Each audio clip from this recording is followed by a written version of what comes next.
Alors la Société Générale, c'est 146 000 collaborateurs, donc une vingtaine de business. Chacun des business maintenant a sa propre organisation, ses équipes projets et généralement une practice People and Change.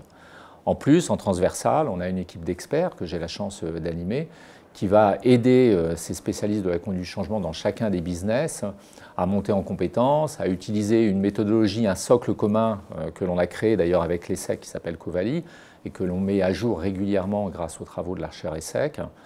Mais chaque métier va adapter ses outils en fonction de sa problématique.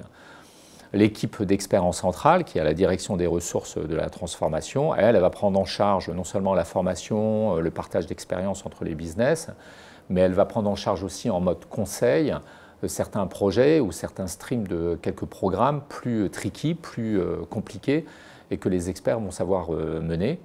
L'autre chose que vont faire les experts qui sont en transverse de tous les business, c'est plutôt d'accompagner les managers stratégiques qui ont des départements qui ont à la fois du run et des projets et qui ont des problématiques de conduite du changement qui sont très diverses et qui ont besoin d'un accompagnement particulier.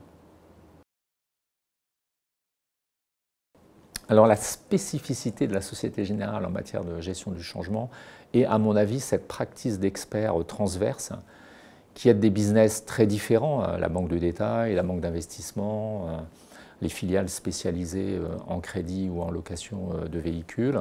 C'est ce qui fait cette spécificité, cette communauté de la transformation qu'on anime maintenant et qui regroupe plusieurs centaines d'acteurs et qui fait, à mon avis, une des forces du groupe.